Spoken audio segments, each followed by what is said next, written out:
আসসালামু আলাইকুম বন্ধুরা, ছাদে আসলাম কবুতরে খাবার দিতে। আইসা দেখি ছাদে অনেক পানি, বৃষ্টি জমছে, অনেক বৃষ্টি হয়েছে বিকালে। আহ, এই যে আমার দেশি মুরগি অনেক বড় হয়ে গেছে, মোরগটাও মাশাল্লাহ। আর এই যে মুরগিটা আর কয়েকদিন পরে ডিম পারবে ইনশাল্লাহ। আর এই যে ফার্মি মুরগিও বড় হয়ে গেছে। এই যে অনেক ছোট আনছিলাম, আপনার আমার ভিডিও দেখতে পাচ্ছেন, আগে যারা দেখছেন অনেক ছোট ছিল, অনেক বড় হয়ে গেছে গা। এই যে সবজি কালো হোমা, এই যে গিরিবাসী ডিম পারবে। এরা এখন পেয়ারা আছে। আর এই যে এটি নতুন আনছি, 2 দিন হয়েছে আনছি।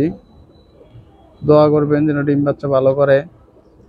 আর এই যে গুগু পাখি, এই যে আমার গুগু পাখি অস্ট্রেলিয়ান, এই যে বাচ্চা অনেক বড় হয়ে গেছে, ডিম পাড়ার সময় হয়ে গেছে এদের। আর এই যে এটা জোড়া দিছি হলো এই যে কালো হোমার লগে। সবাই দোয়া করবেন যেন ডিম বাচ্চা করে। আর এই জায়গায় আছে এটি নতুন বাচ্চা, এর লগে এটা জোড়া দিছি। তা আশা করি ডিম বাচ্চা ভালো করব। আপনারা সবাই দোয়া করবেন। আমার লগটা ঘুরে ঘুরে দেখাচ্ছি, সবাই আমার চ্যানেলটা সাবস্ক্রাইব করে রাখবেন নতুন নতুন ভিডিও পাওয়ার জন্য। এই গিরিবাসটা অনেক সুন্দর, নর একটা।